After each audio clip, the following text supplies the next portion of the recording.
से चीन गई है कि प्रियंका तिवारी संग प्रोग्राम कोई बड़ो ओ नाम से सही हम बदनाम बनी रे पगली। विकी तिवारी ने आखिर दिल की बात प्रियंका से कह ही डाला है दादा लेके हमनी के संत आदमी है जा तो केकरा तू कैसे जाना तर तू प्रियंका के नाम से का जाना तर। अच्छा तू हम जानी है कि यार ते हमार फैन हो खबे तो ते ओकरा नाम से जाना तर इस पागल तोरा इहे नु शक होई कि प्रेम बा। गुरुजी राव कहल बात हो कि मोहब्बत में दिल टूटी तो सहारा शराब हो जाई। अरे पगली तोर खामोशी हमरा खातिर जवाब हो जाई। आ तेने उन्हें अगर मत ज्यादा देखी है न तो सुदर्शन भैया के तबीयत खराब हो जाए। एक कान के कान हुई देखब नाक ऊपर लगत है गड़ूर के ठोर देखले के छनिया हई देखा चलाओ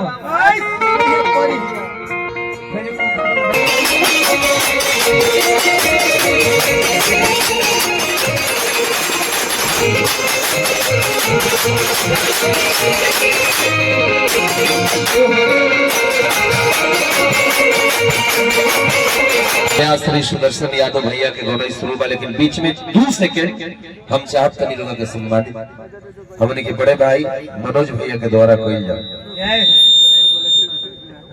ई सम्मान याद रखी हती तो हमार फेसबुक के फ्रेंड हो औते चीन गई है कि प्रियंका तिवारी संग प्रोग्राम कोई बड़ो ओ नाम से सही हम बदनाम बनी रे पगली। वो नाम कहां से ले वो नाम से कौन यूट्यूबर व्यास जी हमरा के बदनाम कर दिले बड़े और कलाकार अजीते हलचल भैया के जिला के है प्रियंका तिवारी जी। तो किसी कलाकार को सपोर्ट करना कौन सी गुनाह है। यूट्यूबर डाले लड़की ये देखिए विकी तिवारी ने आखिर दिल की बात प्रियंका से कह ही डाला है दादा लेके हमनी के संत आदमी है जा तो केकरा तू कैसे जाना तर तू प्रियंका के नाम से का जाना तर। अच्छा तू हम जानी है कि यार ते हमार फैन हो खबे तो ते ओकरा नाम से जाना तर इस पागल तोरा इहे नु शक होई कि प्रेम बा। गुरुजी राव कहल बात हो कि मोहब्बत में दिल टूटी तो सहारा शराब हो जाई। अरे पगली तोर खामोशी हमरा खातिर जवाब हो जाई। आ तेने उन्हें अगर मत ज्यादा देखी है न तो सुदर्शन भैया के तबीयत खराब हो जाए।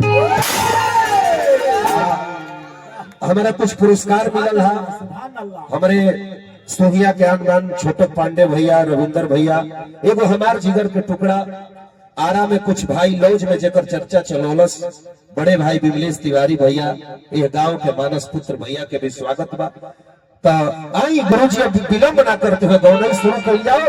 दिल मिलल होखे दिलदार मिले के चाहिए यदि फूल खिलल होखे चोरनिहार मिले के चाहिए। ऐसा गौनई हो रहल बा हमार गांव खामोश काहे बा कभी ताली बजा के दुलार प्यार मिले। हमार जननी है उनकर प्रेम का तिवारी जी सपन दोस्त के पहले अपन दोस्त होला एक बाद में सपन दोस्त हमारे मनोज बाबा की ओर से पुरस्कार हार्दिक हार्दिक प्रणाम गोल लगने है आशीर्वाद के प्रतीक्षा पीछ कम बतन एकरे में खेला करे